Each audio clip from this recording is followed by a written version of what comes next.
Thank you for being here at Mr. Super Oz. This video is going out, and this channel only exists because I, Oz, founded Gamble Comics, which first release was Everlasting Survivors, a 68-page graphic novel called All Day Long. Available now. Follow the link in the description that will take you to gamblecomics.com. While there, you can get hats, shirts, posters, much more, but most importantly, the story itself. Coming soon from Gamble Comics, BC Brute.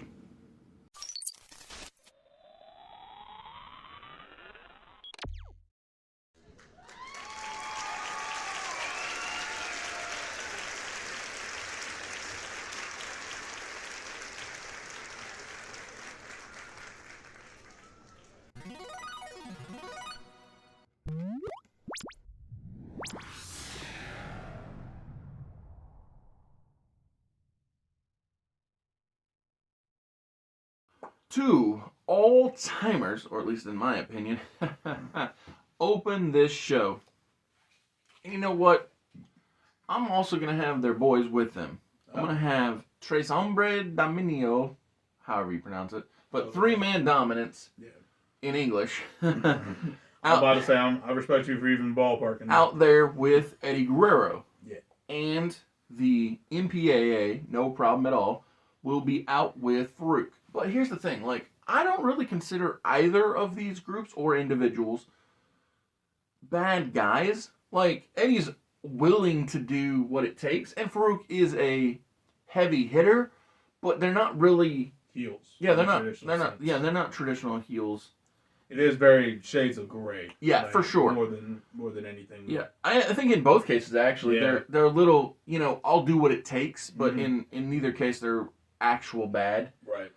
And think of them as Batman and Constantine, if you will. Ooh, okay, that's a good comparison. Because they're still heroes, but they're not Superman and they're not Captain Marvel. I'm about to say they're not squeaky clean, babyface, clean shaven. Exactly. But the thing is, I always like Eddie working from underneath because of his size, but also because he's a great seller, and it's also a really good justification for when he chooses to do underhanded tactics. Right, I'm like, damn, I'm getting my behind whooped. And also, I think Ron Simmons is just one of those guys who is so good at the power game and being believable. Very classic bruiser, very classic. And so with that, Farouk does take the majority of the offense. And here's the thing. I think that it would be fun to see Chavo think about and attempt to go, trip Ron, and then Ray's like, all right, is it really that time? Do we need to do that right now? We haven't hit that point yet. Give it a second. And I also think it's holding his television championship. I also think it'd be cool if Teddy and Bradshaw, along with Rodney Mack, kind of they're on the fence too. Are we gonna go confront these guys? I mean, it's Ray's not really letting Chavo do the bad, so it's I guess we'll just enjoy the show of Ron doing his thing. We got the front row seats, though. Yeah. And so, especially when you think about so many things it's not called Wrestling Road Diaries. That's Colt Cabana's documentary. But I forgot about those shows where you have a Table for Three. That's a good example. Where you have Ron and John and Teddy talking about their time on the road. Yeah. Or that cartoon show, Storytime with WWE. Oh, I forgot that. And so I just think that's the kind of atmosphere I want the MPAA to be having, just having a jolly old time watching their friend. It's like the meal and a match thing that AEW's been doing. With the absolutely, minus the meal part. Yes, yeah. Match and a match. So the thing is, like I said, the storyline of the match is, will Eddie have to cheat? But I think that it'd make for a more intriguing development that he doesn't have to. And with that, when Farouk goes to hit the Dominator, Eddie wiggles his way down from the move, works his way to the corner, Ron runs at him to splash. Eddie moves. Ron, dazed, is now susceptible. He's groggy. Basically. we can do like either a heel trip or a drop kick or whatever. He's down. Frog splash, 1, 2, 3. Eddie gets back the Intercontinental Championship that he had relinquished back the year prior for the first elective ascension to go into Starrcade and challenge Triple H for the undisputed title at that time. And so he gets back the title that he gave up in an effort to get to the undisputed title. And, again, I think that if everybody is amused by what transpired, I think it's more the way to look at it. So Ron's he's not mad at himself. He's just like, oh, okay, you got me. Yeah, it was like, can't be mad. It was one of those days. Yeah, talent. And also, like I said, he really had most of the opening. Yeah, exactly. And so, with everybody being in a good mood, Ron actually leaves ringside with the three-man dominance faction, and Rodney Mack, Bradshaw, and Teddy stay because out next will be A-Train and the Big Show taking on MPAA. Ah, okay. As you know, I love the bleed over segments. Yeah, those are good. And that's partially why I had the factions out there to begin with, is for simplicity of save some time. Yeah, well, and it just it's one of those things where sometimes wrestling can be like, oh, okay, just very formulaic. Whereas here, it just feels natural. Yeah, I'm about to say it feels like everything flows. Yes. Yes. And so another reason why that I wanted the MPAA to be happy, jovial, positive about their approach is because they're going to win this match. Rodney Mack defeats A-Train to win for his team. Damn. And damning loss for L Factor. Exactly, L Factor. So I haven't told you this in real life, but on the channel I told you I was going to steal that concept. Yeah. And so I'm going to give that line, that idea, that joke to Eddie Guerrero. Nice. Because it's so good. It does feel like an Eddie line. And so after the opening singles match and the second tag team match, we now go to a chaotic, tornado rules match. Active chaos, exactly. Yeah. It's the now. Again, I don't know if they're full-on baby faces, but they're more comfortable with Jamie Noble, the good guy, and. No, they should have the great situation. Exactly. Everybody's a little well, not everybody. Not a hard baby, hard heel. Like, so there are certain people. This ain't the '70s anymore. Well, my thing is there are certain people that are clearly one or the other. One or the other. Jamie Noble's a great example of he's strictly a good guy. Yeah, Brock Lesnar, strictly a heel. But there are other people where it's like it can go either way. And so in this moment, on this night, the Iron Addicts are the good guys going against the Regal Counter Threat because again they are clear cut bad guys through and through. 1,000%. Like you're playing into stereotypes of years gone by of monarchies. So of course they're going to be bad. Well, years gone by everywhere but England. Well, sure, but I mean play into those stereotypes, right? Yeah, I got you. And so it's Rook Nowinski. It's Bishop Storm and it's Night Test actually wrestling the match. Gotcha. Because the King and the Queen can't be bothered to get physical. Not worth it. Again, King William, he's still recovering mentally from losing to Eddie a few nights ago. I love mentally. That's great. Yeah, I'm just making jokes, basically.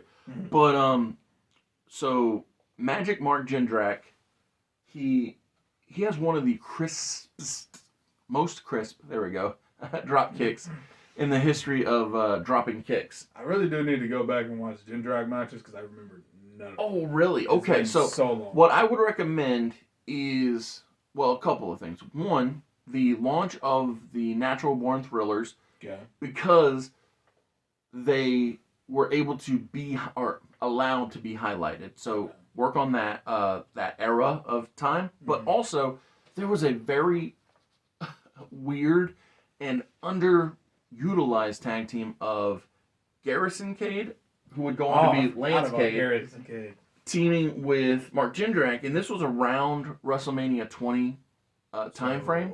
04-ish, yeah.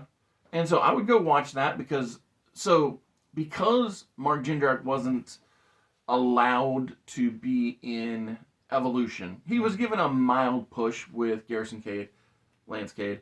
And so much so that they won enough matches to be put into a tag team 4-way at WrestleMania 20. Yeah.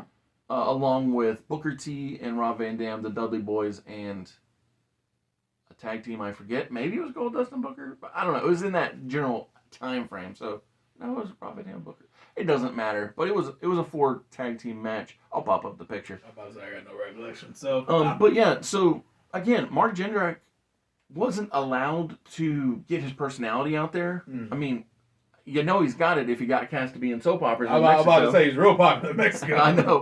Marco Corleone was a top-notch guy. And so my point is he hits his very crisp drop kick to the head of Chris Nowinski, where he falls and hits his head on the mat. Oof. And Mark Jindrak does get the win in this said encounter. Off a drop kick? That probably isn't Red Titus. That probably isn't the. You know what? To make my point earlier make sense, he does win the drop kick because I think it makes sense to win matches unexpectedly. That way, that when people go for pinfalls and you don't think they're going to win, and then they do, it's like, oh, now every pinfall matters more. Yeah.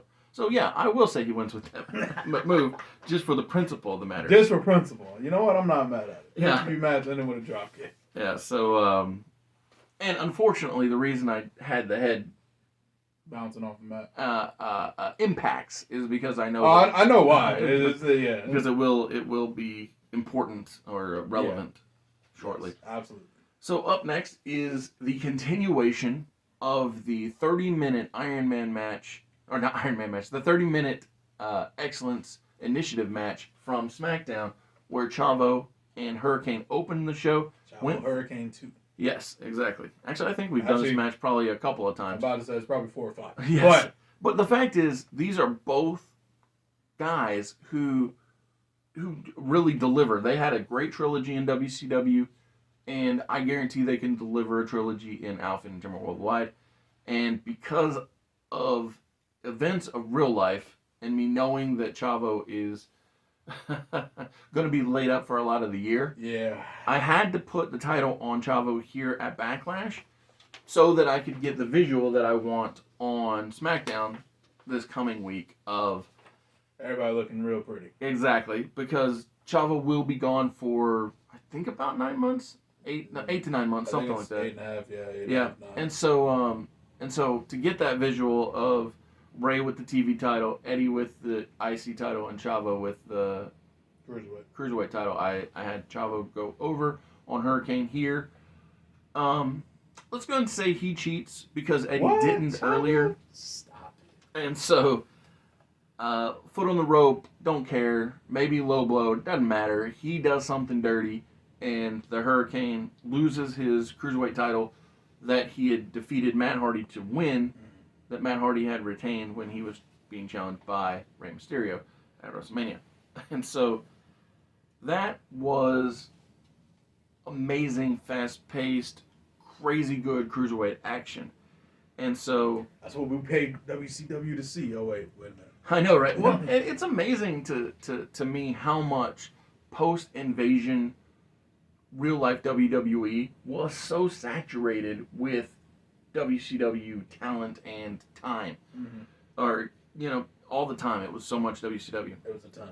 And so, much like how the first match led to the second match, here, the Cruiserweight title match is going to bleed into our Team Extreme Tornado titles match.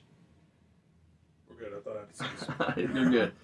And so, Ray and Eddie come out. Chavo's there, still holding up his belt. Now we do the cheers with all the singles titles as the 3-man dominance faction comes to, its full strength, and Booker, Scott Steiner, and Kevin Nash come out with their Team Extreme Tornado titles for this. Again, this is an all WCW affair right here.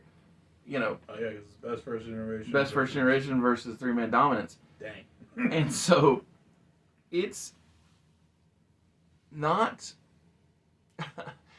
anything like we've seen from these men yet tonight. So, Eddie and Farouk was pure wrestling.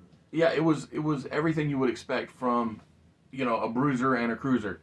And Hurricane and Chavo, you got that dirty that lie, cheat, steal, that deep rasa. But here in this match that can go all over the arena, the way I envision it, you remember WrestleMania 13 where the Nation of Domination took on Ahmed Johnson and the Legion of Doom? Yeah. So that match went everywhere, and they literally brought the kitchen sink with them. Oh yeah, I forgot about that one. And so that's a good spot. And so here, I think Scott is probably the best man to do it because of how rip out a kitchen sink. That's what I was gonna say. In the back, you have him rip the kitchen sink out of the cabinet. I'm sure the arena would love that. And well, I mean, obviously gimmick it, but use that as a. Nah, have him rip out an actual kitchen sink. I mean, I bet he could. Yeah, I'm sure he could. Randy Orton tore out a porta potty one time, so I know it can't be that difficult for him. And so, like I said, I envision this match playing out much like that chaotic event, but the important part is Eddie won in the opener. Chavo cheated to win in the Cruiserweight title match, so Rey Mysterio hits the 619, the West Coast Pop, all that. He gets the victory over, want to guess who? Scott would be the funniest. Well, Scott's in the back and doing stuff. It's going to be Kevin Nash because he's always been the weak link of that's BFT. right. That's now, right. it's actually going to be a 619 into a drop in the dime because there's no way Kevin Nash taking a hurricane. He's not going to take that finish. Nah. But so do the old school frog splash, exactly. And so synergize. We all do frog splashes. At this moment in the finish, like everybody is just like draped in gold. Like they got really shiny. They all got singles, and now they've all got trios. And so this is a match that is so chaotic and all over the place that you actually need to have the crowd come down a little bit. Exactly, I like that. And that's why we have Billy Kidman taking on Nunzio. Nice. To let it breathe. Yeah. And so nice, this lighten the palate. Yes. And for the first time in Alpha Entertainment Worldwide history, Nunzio wins the match. Holy! Yeah, it's pay-per-view. I didn't think I'd ever see the day. And it's very important because on SmackDown, the ego on Nunzio is going to be hard to contain after this world-changing event. What do you mean? This is the biggest win in the history of AEW, right here. We got to celebrate this. Yeah, it's true. Nunzio with a win. Yeah, and also keep in mind that Billy Kidman, he looks up at the lights a lot too, so it's not exactly like Nah. This is the greatest wrestler in the world. He just beat. Well, I mean, realistically, Billy is very talented. Yes. But yeah, I just thought that was, like I said, that's good fun. Great palate cleanser, and this semi-main event. Much like how at WrestleMania, my semi-main event was Intercontinental Champion Jamie Noble defending against King William. Yep. And that was not a go take a popcorn break or go to the restroom match. Go get your soda, go get your popcorn. Yeah, so I treat the match before the main event like it's the match before the main event. I treat it like it matters. And so here, we copy and paste the real life Bill Goldberg versus The Rock match because, well, there's no reason to change anything about it. Rock's on his way to Hollywood and Bill's on his way up the card. So with that, we're literally in the exact same situation. Yeah, there's no reason to change a thing. The funny thing is, in real life, at this real Backlash, John Cena was the man challenging Brock Lesnar.